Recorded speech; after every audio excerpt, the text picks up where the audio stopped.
Ya llegó nuestro invitado, entonces pues bueno, los que estén afuera, si gustan entrar, por favor. Y bueno, les presento al licenciado René Sánchez Galindo. Él es abogado, es egresado de la Universidad Iberoamericana de Puebla. Ha participado como ponente en diferentes foros de defensa de los derechos humanos y colectivos, en donde destaca su participación en la Conferencia de Acciones de Clase Colectivas en The Impact Fund en San Francisco, California, en febrero del 2016. Dirige una agrupación civil que se llama Colectivas, y junto con un grupo de especialistas y de campesinos y activistas están participando en el litigio de la demanda colectiva en contra de la siembra de maíz transgénico en todo México, logrando suspender su siembra desde septiembre de 2013.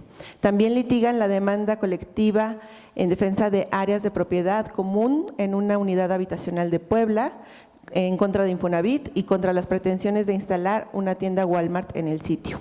Han defendido exitosamente a jóvenes criminalizados. Fungió como asesor parlamentario en el Senado de la República, en la Cámara de Diputados y en el Congreso de Tlaxcala.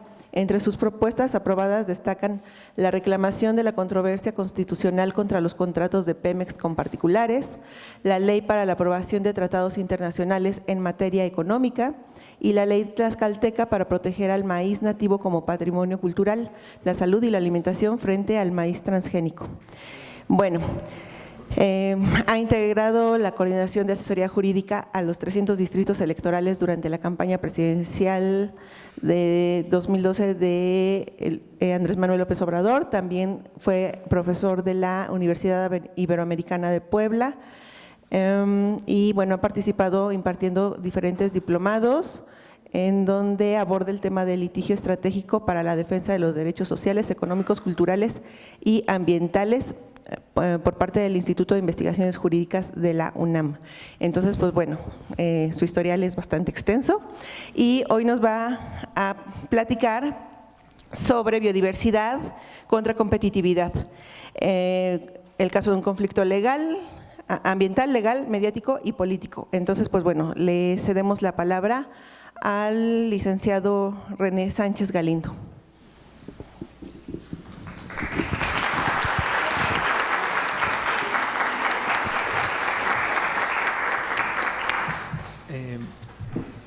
Bueno, pues muy buenos días. Muchas gracias por esta invitación y por esta presentación.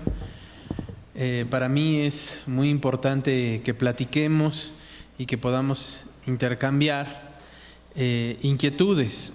En realidad, a mí me ha tocado, he tenido la oportunidad de llevar algunas causas ante los tribunales y causas que requieren de conocimiento pues muy especializado.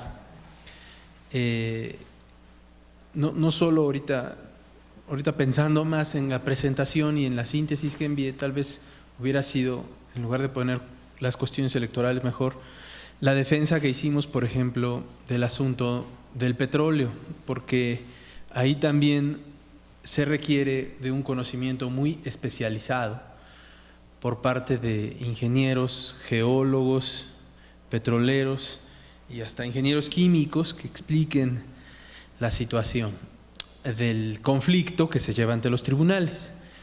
Entonces, en otras palabras, a mí me toca ser una especie de traductor entre un lenguaje, un idioma que se maneja en los tribunales, que utiliza una serie de palabras que más bien son odiosas, a veces incomprensibles. Muchas veces yo tengo que estar aquí con el teléfono que dicen una palabreja y mis compañeros, colegas abogados, o en un latinismo o alguna, y pues tengo que estar buscando qué demonios me dijeron, porque a veces no, a mí nunca me gustó ni en la carrera esos términos tan estrictos. Afortunadamente, precisamente para una audiencia que tengo después de esta reunión, los tribunales han venido modificando y tengo para hoy que dominar 2 sentencias de la Suprema Corte y bueno, por el asunto que estoy llevando, ¿no? Entonces, son 2 sentencias que nuestra contraparte presentó al tribunal y afortunadamente estas 2 sentencias ya son su estudio de fondo, uno es de 20 cuartillas y el otro es pues como unas 35 cuartillas. Entonces ya en realidad la Suprema Corte también está haciendo un esfuerzo por sintetizar y por no ser repetitivos y reiterativos en el ámbito jurídico. Entonces, por un lado está la complejidad de comprender un texto jurídico. Si ustedes leen una orden de aprehensión, pues verán que no se entiende nada de lo que dice la orden de aprehensión, son muchísimas hojas y pues no, en realidad no se entiende. Y por otro lado, la información dura, la información científica. Pero no solo se trata de cuestiones de 2 lenguajes, de 2 disciplinas, sino sus objetivos son completamente, digamos, divorciados. Yo considero que ambos buscan la verdad, tanto en el ámbito, en los tribunales buscan la verdad, como la ciencia tiene por objeto buscar la verdad. Sin embargo, en la ciencia, y ahí me van a corregir todo lo que diga de la ciencia, me pueden corregir y decir, estás equivocado, porque esa no es mi especialidad, y lo que diga de abogado, pues también me pueden corregir, pero pues esa sí es mi especialidad. Entonces, en la parte científica, pues el buen científico es aquel que se pregunta las cosas, que pone en duda todo el tiempo el conocimiento. Y en los juicios, pues el buen litigante es aquel pues que grita más fuerte su verdad, que anuncia, abandera más fuerte su verdad. Entonces, aunque en ambos lugares se busca la verdad, las intenciones, al menos las nobles intenciones, son distintas. ¿Y por qué digo que es noble la intención del abogado? Porque el abogado tiene que representar a su cliente. Algunos años de mi carrera profesional dejé de plano de litigar porque no encontraba clientes que a mí me cayeran bien, ¿no? Y uno no puede ser leal a sus creencias, sino uno tiene que ser leal a su cliente. Me explico. Si el cliente está confiando en ti, es como si fuera su doctor o su psicólogo y te confiesa algo, ni modo que tú digas, está haciendo mal y yo lo tengo que denunciar. No, porque es un asunto profesional. Entonces, el buen litigante lo que busca es defender a su cliente, claro, ante un tribunal que está buscando la verdad. En cambio, la ciencia, estamos hablando tanto de los buenos abogados como de la buena ciencia, porque hay tanto malos abogados como mala ciencia, aunque pues en el lado de los abogados pues hay muchísimo mayor desprestigio.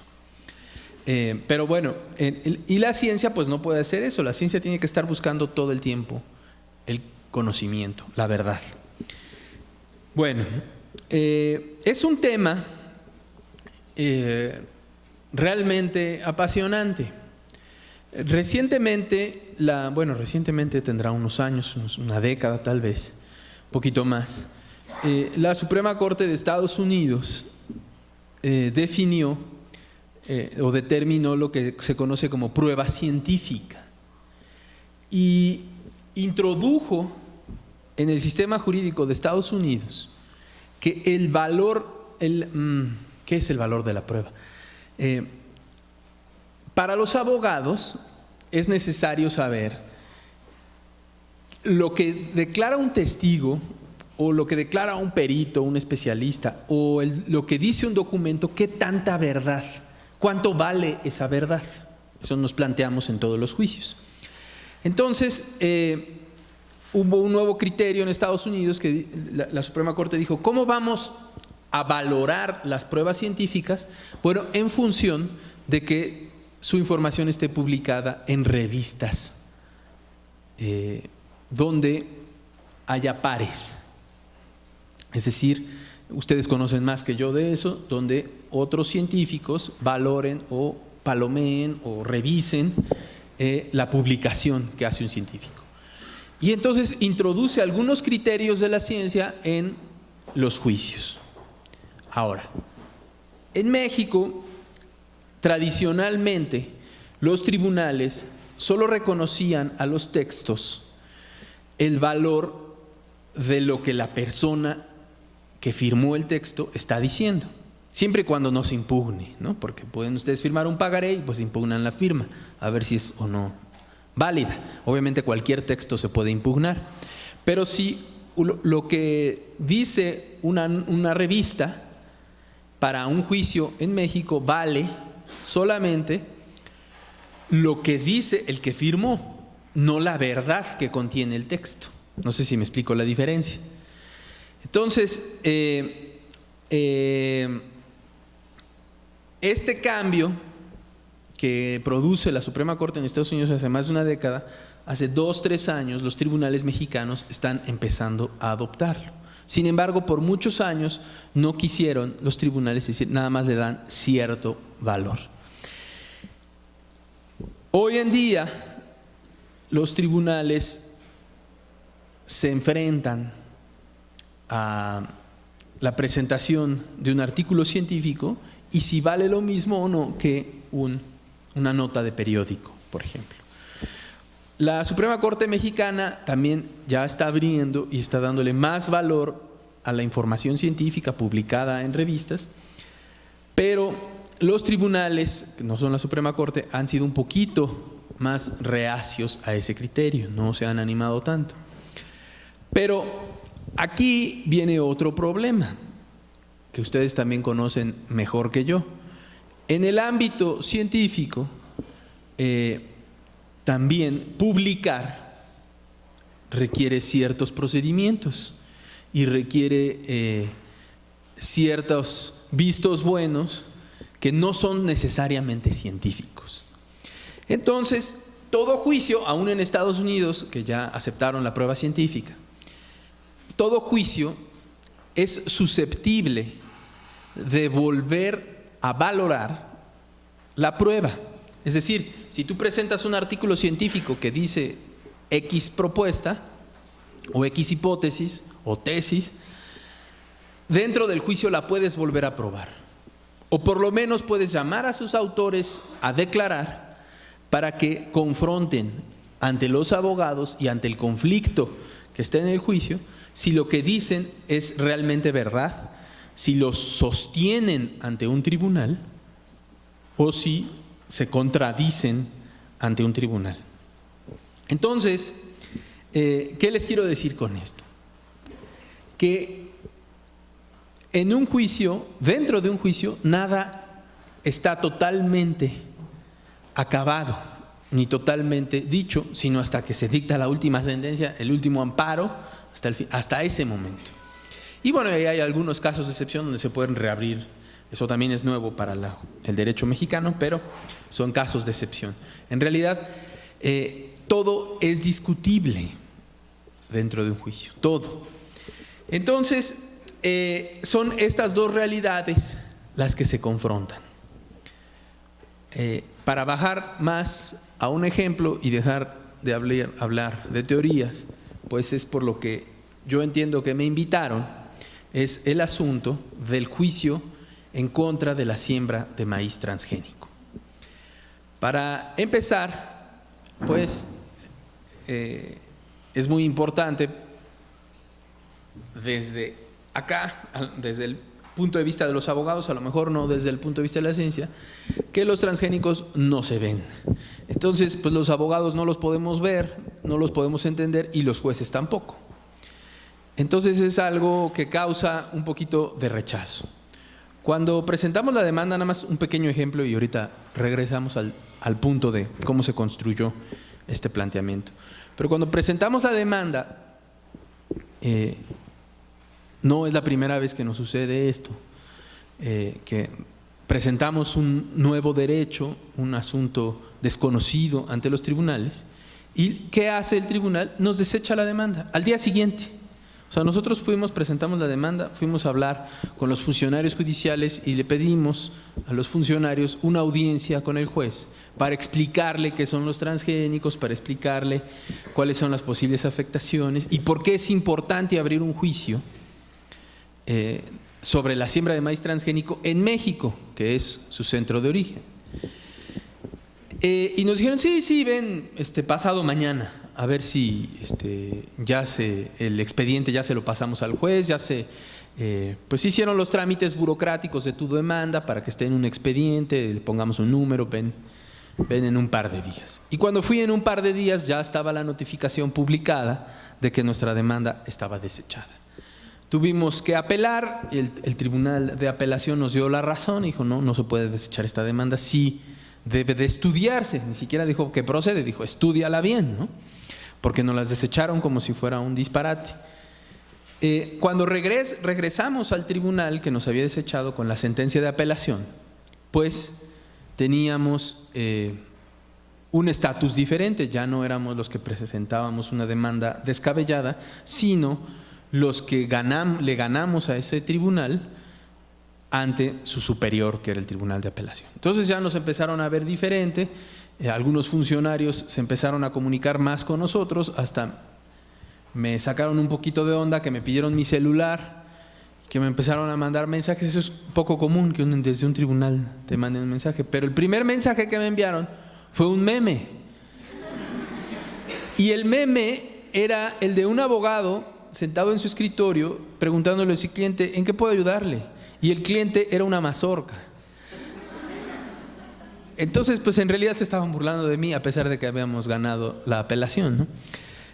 Yo, eso sí, la verdad no me importa en los tribunales que se burlen de mí, eso no es lo importante es lo que suceda en el juicio, lo que resuelvan efectivamente, y pues en el juicio sí nos ha ido muy bien, ¿no? Porque vamos a cumplir 4 años en menos de un mes de juicio, digamos, de esta historia de que me desecharon la demanda y del meme, y de suspensión pues llevamos más de 3 años y medio, ya casi en septiembre cumplimos los 4 años de que por orden judicial no se siembra maíz transgénico.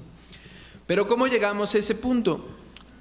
Bueno, pues en realidad algunas organizaciones sociales y de defensa de derechos humanos, aquí precisamente en la UNAM, en el CUC, nos convocaron a una reunión a varios grupos, tanto a científicos de la Unión de Científicos Comprometidos con la Sociedad, como a abogados que nos habíamos dedicado a distintas cosas. Uno de los temas que yo trabajé fue una ley para la protección del maíz nativo en Tlaxcala. Entonces, pues me invitaron, ¿no? Porque, bueno, un abogado que llevaba una ley ahí en Tlaxcala, pues habría que invitarlo, ¿no? Entonces invitaron a varios abogados, varios científicos, estuvimos trabajando varias organizaciones, por 8 meses estuvimos trabajando en qué hacer ante la posible siembra de maíz transgénico. Voy a hacer un apretado resumen, a lo mejor ustedes lo conocen, pero para que lo tengamos un poquito claro. De no existir regulación en los 80s, cuando en Estados Unidos sale una norma que dice que los transgénicos son sustancialmente equivalentes a los convencionales, pues empezaron a haber una serie de permisos y en México no había prácticamente regulación. Había en la Ley Federal de Derechos, que es una especie de contribución, una especie de impuesto, se cobraba un derecho por este asunto, pero en realidad no había ninguna normativa. Y un grupo de asesores del gobierno, de funcionarios del Poder Ejecutivo, que formaban una comisión que a la postre se convirtió en la Cibiogem, si no me equivoco, dijeron no se puede sembrar maíz transgénico en México, e inclusive enviaron una carta al gobierno de Estados Unidos pidiéndole que tampoco allá lo sembraran, porque pues podía, por el flujo migrante, podría haber afectaciones, y en México es centro de origen y el pariente silvestre o los parientes silvestres podrían recibir transgénicos con todos los riesgos que ya los tratados internacionales y la ciencia advertían. Entonces, y con esta opinión de científicos mexicanos dentro del gobierno, existió lo que se conoció como una moratoria. Esa moratoria, pues también es de las cosas que ha sido muy difíciles traducir para mí como abogado, porque es algo que no existe en el mundo del derecho, porque no hay ningún decreto, no hubo una circular, un acuerdo, hasta donde sé, pero fue eficaz. Sin ningún tipo de norma, sí hubo una moratoria, o sea, no se sembró maíz transgénico. No me queda muy claro porque no se puede documentar, ¿no? Es decir, tal día se publicó en el diario oficial y tal día se derogó, pues no se puede decir cuánto tiempo, pero unos dicen 9 años, 10 años, 12 años de moratoria. Yo no lo conozco muy bien, podrán invitar a quienes la diseñaron y la mantuvieron, ellos les dirán las fechas. Pero más o menos fue una década de moratoria. Dentro de eso, en los últimos años, empezaron a haber una serie de reformas normativas. Es decir, en 2005 se aprueba la Ley de Bioseguridad, que es la que, digamos, legaliza a los transgénicos, tanto su consumo como su cultivo, su siembra.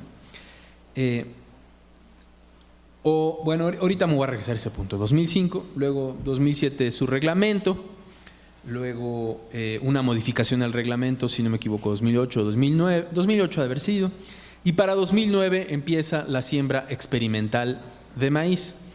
Estoy contando la historia de la siembra de maíz transgénico. Otra es la del algodón, porque ahí sí se adelantaron y ahí sí llevan muchos años sembrándolo, y la dispersión del maíz transgénico a miles de kilómetros y hacia el par silvestre y en eventos transgénicos no estudiados, es decir, apilamiento, pues ya ha sido documentado.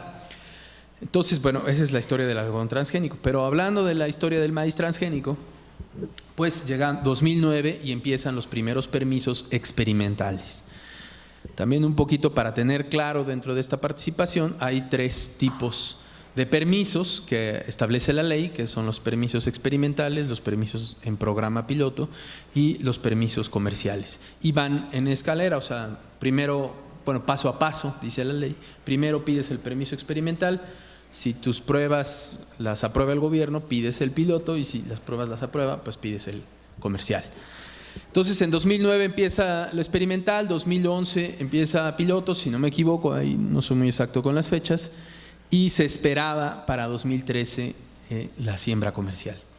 Hubo solicitudes de permiso desde 2012, si se suman las solicitudes de permiso de 2012 más las de 2013, pues estamos hablando de millones y millones de hectáreas que pedían sembrar las empresas transnacionales. Entonces, cuando nos convocan en noviembre de 2012 a los abogados y a los académicos y nos convocan las organizaciones defensoras de derechos humanos a tener un seminario de un día, pues esa era la preocupación, que ya había algunos permisos, mientras trabajábamos salieron más permisos, salió un decreto que se llama el Acuerdo de Centros de Origen, que no me voy a meter en él porque llevaría toda una hora hablar de ese acuerdo, pero y nosotros seguíamos trabajando. ¿Y qué estábamos trabajando? Pues la traducción de cómo hacer algo jurídico, una argumentación científica, plantearla en una demanda litigiosa. Otra cosa que hacer una norma, ¿verdad? También se necesitan abogados y también hay que traducir, pero es un litigio, es otra cosa, es un conflicto entre 2 partes. Bueno, quiero decirles que las discusiones fueron tan complejas que por ahí de principios de 2013 acordamos impugnar este acuerdo, el que les digo, el de centros de origen, que se refiere a 8 estados del norte del país, y ya estaba el acuerdo, ya estábamos todas las organizaciones, los científicos y los abogados de acuerdo en que íbamos a impugnar ese acuerdo. Y pues vimos las fechas, vimos una de las cosas más complejas de litigar es que hay fechas. Y si no cumples con esa fecha, pues se perdió. Tengas o no tengas razón, si no llegaste el día que tenías que llegar, perdiste, ¿no? Entonces, pues obviamente hay fechas y vimos la fecha para impugnar el acuerdo de centros de origen y me firmaron las organizaciones civiles y pues dividimos. Me acuerdo que le pedí a unos abogados encargarse de una ley, otros de otra, y ya estaba la demanda así y teníamos que meterlo. Creo que alguien fue a investigar a qué hora cerraban la oficina del Tribunal Fiscal, bueno, de Justicia Fiscal y Administrativa, y pues como eso de las 7 que le hablo a un amigo, bueno, del equipo de abogados y le digo, oye, ¿y si nos contestan esto? Me dice, no tengo idea. Y dije, no me siento, o sea, porque el acuerdo de ir por la vía administrativa es digamos que los abogados tenemos varios caminos. y uno era la vía administrativa. Ya estaba decidido. Y veo así las firmas, lo que llevaba avanzado del texto, me quedaban como 2 o 3 horas, o sea, para terminarlo, imprimirlo y llevarlo. Ya estaban las firmas. Le hablo a mi amigo y mi amigo me dice, del equipo, ¿no? Pero es que no sé qué hacer si nos responden esto. Dije, no estamos buenos. La verdad que no me gusta ir a pelear sin argumentos y sin armas, sin municiones, sin parque. Y no es que no tuviéramos la información científica para cuestionarlo, sino que la traducción de esa información científica en el camino legal, pues a mí no me daba la seguridad. Y entonces eso fue una gran bronca dentro del equipo que estábamos trabajando, llevábamos ya algunos meses, porque ya todos habían firmado, ya todos lo habían acordado y nosotros decidimos no meter esa demanda. Entonces, pues hubo hasta un reclamo, ¿no? Yo me acuerdo que les fui a llevar personalmente las firmas. Así, mira, aquí te devuelvo tu firma. Ya no presenté la demanda por estas razones, pero sigamos trabajando. Entonces, todo indicaba que ya no íbamos a hacer el juicio, ¿no? Porque le hablaron a más abogados, no les gustó la decisión. Pero no estaba bien traducido. Y si no está bien traducido, pues nada más los jueces no nos van a hacer caso. Porque no es nada más plantear nuestra idea. O sea, uno tiene que pensar en un litigio que plantea una idea y van a llegar 10 de la contraparte, y más si es la agroindustria transnacional. Entonces uno tiene que saber que tu idea puede vencer a 10 de la contraparte. Si no estás con esa certeza, pues entonces la verdad nada más te estás haciendo tonto. Puedes hacerte tonto, ¿no? A lo mejor dices, vamos a presentar una demanda para hacernos tontos porque queremos dejar constancia. Bueno, pues se vale y lo hemos hecho nosotros también. Pero ese no era nuestro objetivo en ese momento. Nuestro objetivo era realmente parar la siembra de maíz transgénico. Entonces, pues dije, no, la idea no es hacernos tontos, la idea es avanzar. Entonces no nos vamos a detener aquí. Y vamos a buscar una demanda. Y seguimos trabajando. Tampoco en esta plática me voy a detener en lo que generalmente me detengo, porque generalmente me toca hablar para abogados. Porque hay 4 caminos básicos para plantear una demanda colectiva. Y entonces pues ahí me pongo a explicar cuáles son los 4 caminos y los requisitos. Pero bueno, el caso es que eso lo discutimos con los científicos, con las organizaciones civiles. Y les iba exponiendo yo así con la presentación. Ahorita me dicen, ¿traes una presentación? Pues sí, pero es la otra, ¿no? La de las vías. Entonces, fuimos discutiendo eso con los científicos. Y yo lo que les planteaba es, necesito una afirmación que no pueda ser discutida y no pueda ser puesta en duda. Y a lo mejor no les gusta lo que voy a decir, pero para un científico es muy difícil decirte esto no puede estar en duda y esto no requiere más estudio y esto. Entonces, lo que nos encontramos que era más probable o que era menos combatible, menos impugnable, era la dispersión o lo que llaman los científicos el flujo genético de los transgenes. Entonces me acuerdo estar en las reuniones y preguntarles, ¿de veras estás seguro que si se siembra transgénico va a volar el polen o los campesinos van a tomar las semillas y las van a hacer viajar? Sí, estamos segurísimos. En el acuerdo de centros de origen, que decidimos no impugnar, pero ya lo habíamos estudiado, hay unas líneas que dicen que dentro del área de protección del maíz nativo están las carreteras. Así, las carreteras. Entonces eso era muy, muy importante para nosotros porque no es ni el campo, no es el viento, no es los ríos, sino las carreteras. ¿Por qué? Porque el campesino se sube con la semilla a la carretera. Entonces nosotros consideramos que ese argumento era muy poderoso porque la dispersión podía ser hasta por carretera, ¿no? Entonces, y era un decreto en el Diario Oficial de la Federación. Entonces, para los abogados, perfecto, ¿no? Es demostrable, es consultable. Y decidimos entonces que plantearíamos como uno de los argumentos principales la dispersión. Quedaría, y queda hoy, es precisamente a donde vamos a entrar en el juicio, pendiente el tema del daño, ¿no? Si la pura dispersión causa un daño o no. Bueno, para determinar esto, obviamente los abogados, pues les decimos son 4 caminos, estos son los requisitos, etcétera.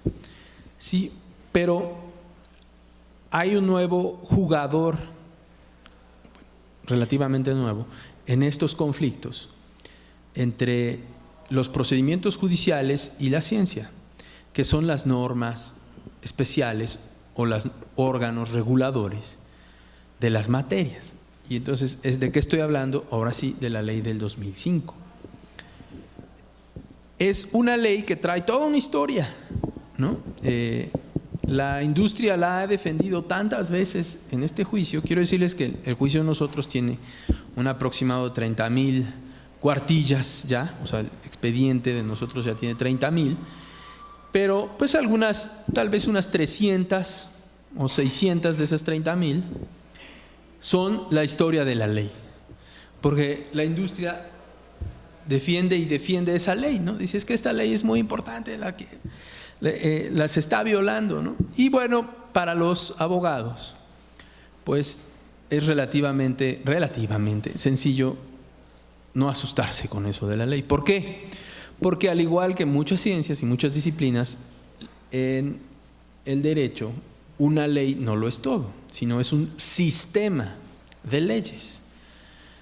Entonces, esta misma ley es reglamentaria del Protocolo de Cartagena, que es a su vez un instrumento que desarrolla o que especifica las normas del Convenio de Diversidad Biológica.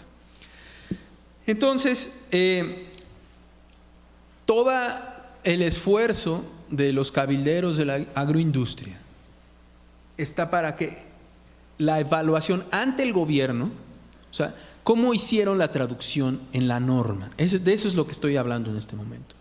Cómo impulsaron desde la agroindustria que la ciencia en materia, o ciencia y tecnología en materia de transgénicos, se regulara internacionalmente y nacionalmente. ¿Cómo le hicieron? Bueno, a través de estos instrumentos, sobre todo en el Protocolo de Cartagena, establecieron que el mecanismo sería la evaluación de riesgo caso por caso. Pero me imagino que algunos abogados internacionales le dijeron, bueno, pero nada más así. O sea, ni modo que un abogado se quede con un solo camino, ¿no? Claro, la industria impulsaba que solamente fuera el caso por caso, ¿no? Y afortunadamente dejaron 2 articulitos ahí muy importantes, que ahora insisto que los tribunales los vean, que dicen, bueno, puede haber normas legislativas, puede haber normas del gobierno, pero tiene que haber cualquier norma para proteger los riesgos o para impedir los riesgos. Cualquier norma, ese es el artículo 2 del protocolo, y el artículo 16 dice si hay evaluaciones de riesgo, entre otras medidas. Entonces esas evaluaciones de riesgo caso por caso quedan como una opción, tal vez la opción más importante. Llega a la ley mexicana y la ley mexicana pone evaluación de riesgo caso por caso como la única vía para que el gobierno evite los riesgos.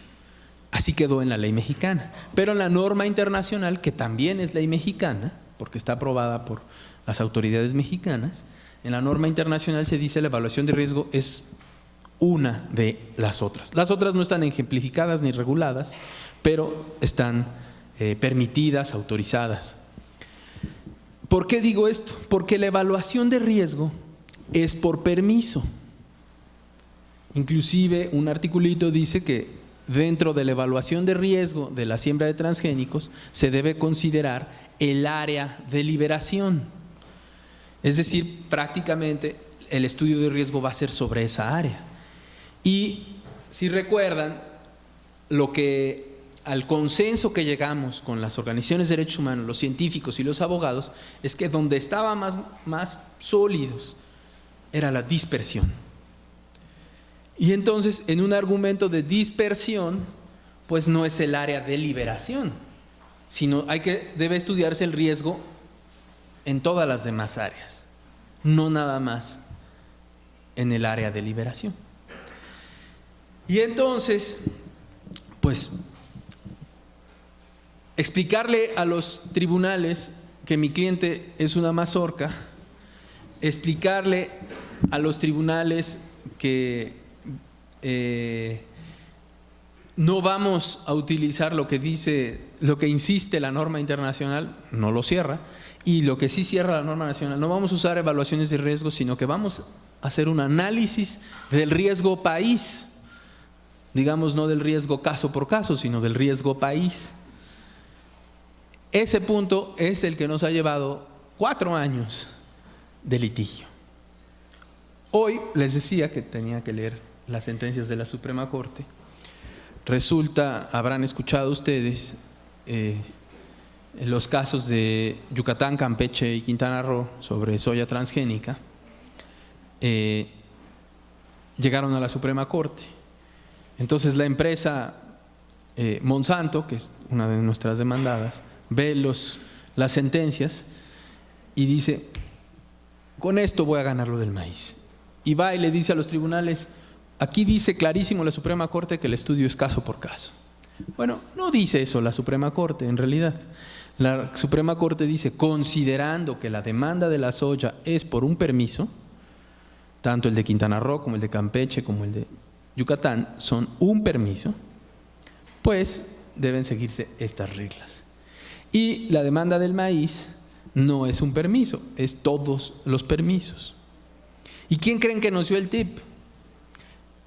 Los litigantes del asunto de la soya, porque fueron invitados a nuestras reuniones y nos dijeron: oigan, no le hagan como nosotros, porque nosotros le estamos haciendo permiso por permiso y región por región y municipio por municipio, y entonces estamos como locos en 3 estados, y además el maíz son millones de hectáreas y en la soya son, pues, creo que 200,000, si no me corrigen.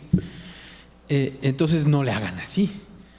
Y pues otra vez a reunirnos, y cuando nos dimos cuenta que la sugerencia de los compañeros con la evidencia más poderosa, que era la dispersión, era el mismo planteamiento, dijimos: ahí está la vía.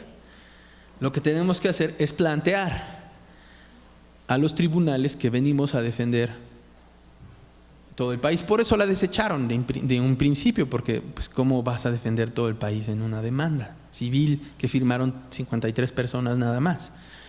Bueno, afortunadamente los tribunales lo fueron reconociendo. Y un punto muy importante, ahora voy a decir 2 puntos muy importantes, no sé cómo vamos, ya tengo que acabar, pero 2 puntos muy importantes de las resoluciones. El primero es que para que esta demanda caminara, tengo que darles una explicación. Este tipo de demandas colectivas en México son nuevas, de 2010 para acá. Pero en otras partes del mundo son muy antiguas, y donde más antiguas son en Estados Unidos. Y en Estados Unidos la manera en que la industria gana sus juicios es impidiendo que se certifique el colectivo o que se certifique la demanda. Ese es el camino que usan todos los abogados de las industrias demandadas. Entonces, para certificar la nuestra, no es exactamente igual, pero no es materia de esta plática cuáles son las diferencias. Pero para certificar nuestra demanda, se tuvo que ir a apelación y amparos, y también llegó hasta la Suprema Corte el asunto. Un tribunal resolvió y se ratificó en los demás, pero fue idea de un magistrado. Dijo: miren, el planteamiento del colectivo es la distancia. Es decir, no el área de liberación, sino la dispersión entre las regiones del país y la distancia, los daños a larga distancia. Eso es lo que va a estudiar este juicio. Y como no encuentro en la ley de bioseguridad, ni en los procedimientos administrativos, ni en los procedimientos judiciales de la ley de bioseguridad, o sea, en los caminos que establece la ley de 2005, no hay para estudiar distancia. Por lo tanto, tengo que abrir un juicio colectivo para estudiar el riesgo país o el riesgo distancia en la siembra y englobar en un solo juicio todo ese tipo de riesgos en el centro de origen. Ese es uno de los resolutivos más importantes. Y segundo, algo que a mí me interesa mucho que se comprenda. La ley establece, la ley de 2005, cuáles son los requisitos para autorizar la siembra de maíz transgénico. Y ha sido acusada o impugnada esta ley mediáticamente por nuestros compañeros, tal vez hasta por mí, no recuerdo, pero ha sido criticada de que esta ley regulariza a los transgénicos, autoriza a los transgénicos. No es cierto. No es cierto técnicamente. Sí es cierto tal vez políticamente o para los funcionarios, pero técnicamente no es cierto. ¿Por qué? Porque siempre que ustedes lean en una norma que se autoriza, ahí mismo dice que no se autoriza. Se los voy a explicar. Cuando ustedes leen, para que te autorice necesitas A, B y C, así nada más dice el texto, ahí mismo dice, si no tienes A, B o C, no te autorizo. Aunque no lo diga. Ahí está. O sea, si para que yo te autorice tienes A, B y C. Oye, es que no tengo C. No te tengo que decir más. Ya te dije que para que autorice necesito C. Y A y B también. Entonces, si tú no tienes C, ya te dije que no. Bueno, ese punto es el que estamos utilizando para la demanda. Obviamente con el argumento de dispersión, hay que hacer esa traducción. Pero ese es el punto central y el tribunal le explica porque la industria en el juicio llega a decir, es que la ley ya me autorizó la siembra. Así, en uno de sus amparos llevan 22 y 4 del gobierno, llevan 26 amparos contra nosotros. En uno de sus amparos, como por la hoja 50, después de repetir y repetir, porque así somos los abogados, repetimos y repetimos, se desesperan y es que la ley dice esto, y es que la ley dice esto, y es que la ley dice esto, y la ley me autoriza la siembra. No es cierto. La ley dice los requisitos para autorizar. Si tú no los cumples, no te autorizo. Entonces ese punto, y le contesta a uno de los tribunales, le dice, es que autorizar es aplicar la ley, pero no autorizar también es aplicar la ley. Y la industria tiene la idea de que sembrar es aplicar la ley, pero no. Aplicar la ley es verificar si se cumplen A, B y C. Si se cumplen, se siembra. Si no se cumplen, no se siembra. Eso es aplicar la ley. Entonces, ese es un punto muy importante que no debemos perder de vista. Los abogados decimos, ahí les va un latinajo para que vean que sí soy abogado, que todos los textos se tienen que interpretar contrario sensu. Es decir, tú agarras un texto, generalmente se escriben con cis, generalmente. Pues le pones puros nos. Es decir, en el ejemplo, para que te autorice necesitas A, B y C, ahí dice, no te autorizo si no tienes A, si no tienes B, si no tienes C. Le pones nos.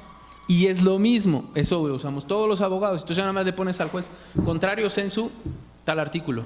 Y el juez ya tiene que pensar en el no. Bueno, si es de amparo así, porque si es de juez así de esos que regalan órdenes de aprehensión, pues no. Pero un juez ya más estudiadito, sí, ¿no? Entonces esos dos conceptos sí me gustaría dejarlos para la traducción. Uno, que un tribunal dijo, aquí se va a estudiar la distancia. Y dos, bueno, entre muchas cosas, pero muy importante la distancia. Y dos, el contrario sensu, ¿no? Que donde dice se autoriza, también dice no se autoriza. Creo que preguntas, ¿verdad? ¿Ah, sí? Ah, yo pensé que me había pasado ya. Entonces tengo 10 minutos para cerrar. Me da mucho, muy bien. Y después eso van las preguntas. Ok. Muy bien. Ok.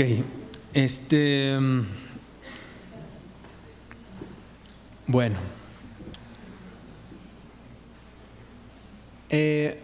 Un punto clave. Ahora voy a hablar de la contraparte un poquito. Veníamos discutiendo si hablaba de la contraparte o no. Pero ya después de 4 años ya toca, ¿no? Ya tenemos que decir. ¿Qué creen que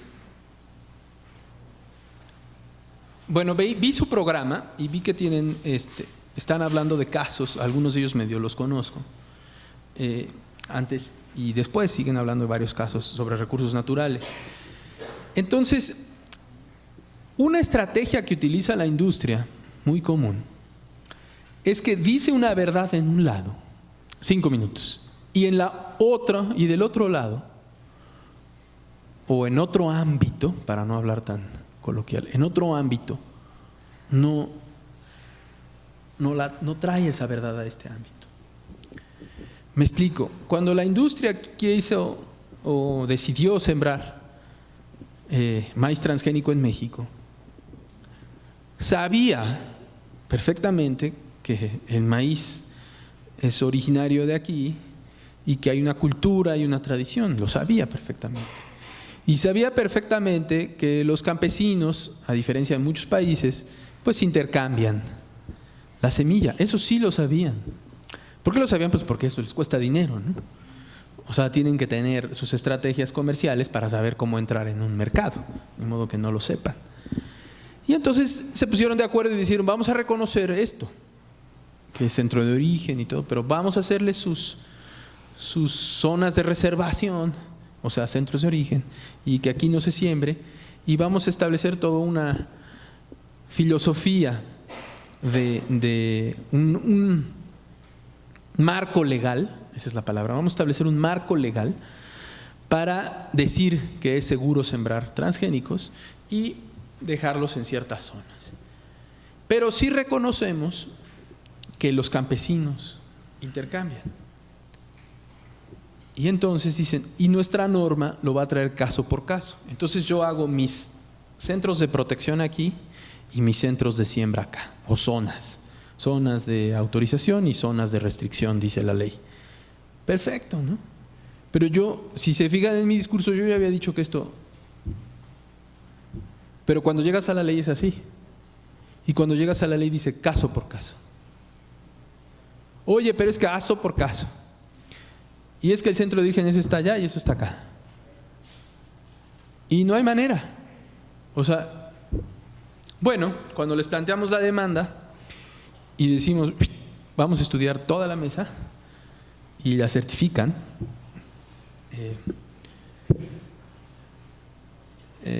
ahorita les digo que certificar porque es importante, pero entonces la certifican, la industria se empieza a defender y presenta 22 juicios de amparo y le pide al gobierno que presente otros 4 y apelaciones, etcétera, se defiende, mete todo, a ver, tráeme todo para acá, ¿no?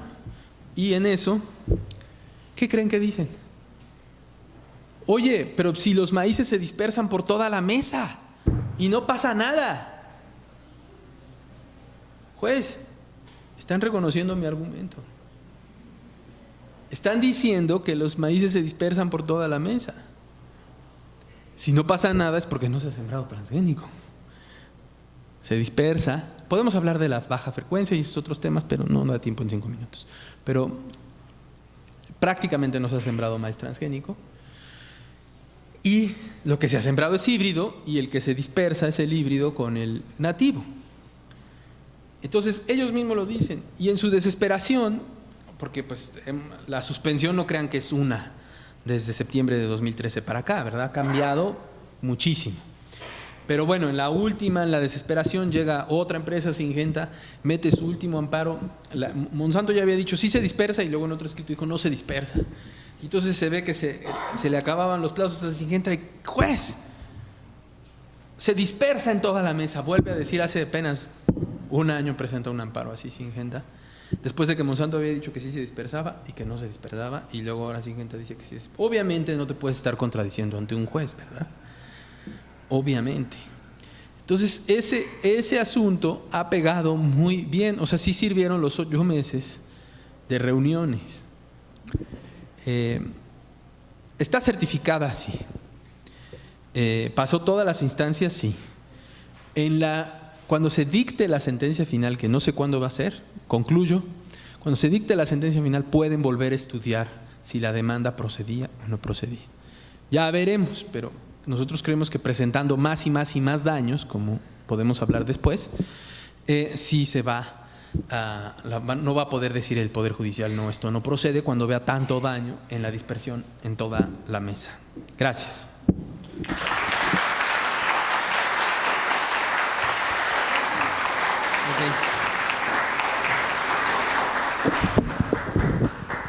Gracias, licenciado. Tenemos un par de minutitos para una pregunta. Osvaldo. Sí. La duda es, la nueva ley de biodiversidad que está ahorita en la mesa a nivel, allá en, ¿cómo se llama? Ay, se me fue. Bueno, que está en el Senado. ¿Implicará algo en estas cuestiones de la utilización ahora del maíz en este sentido? O sea, ¿cuál es la problemática si se llega a dar por buena esta nueva ley de biodiversidad a nivel de maíz en este país, ¿no? Nada más, César. Tenemos sí ya el tiempo limitado. ¿Una más? No sé.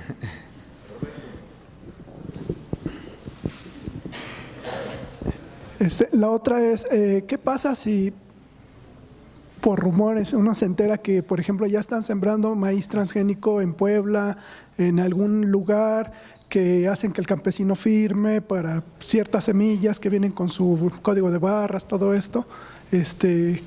¿Qué hay? ¿Qué es lo que se puede hacer? Sí, bueno, voy a empezar por la segunda. Sembrar maíz transgénico en México es un delito federal. Ahora, comprobar el delito federal es otro tema, ¿verdad? También es una falta administrativa, eso sí se ha comprobado en otros lugares, y obligan a la autoridad, pues interviene y quema. Ahí tenemos un nuevo caso que próximamente vamos a dar a conocer. Pero sí interviene la autoridad y quema, ¿no? Puede ser que no fue sembrado a propósito, sino que fue esta dispersión. Entonces se necesitan estudios científicos y proceder legalmente. Tenemos una página en Facebook que se llama Expediente Maíz, donde pueden escribirnos por mensaje directo, y si no, pues mi correo es rene.sanchez.galindo. O sea, mi nombre es rene.sanchez.galindo@gmail.com. Bueno, sobre la ley de biodiversidad. La ley de biodiversidad no solo regula el ámbito de los cultivos, dentro de los cultivos no solo regula el maíz, sino regula toda la parte silvestre o no domesticada, ¿no? Las especies no domesticadas, el conocimiento de la naturaleza, pero no manipulada por el ser humano, o que no interviene el ser humano en su cultivo. Y obviamente regula muchos temas más, pero hay un punto, sí, en común.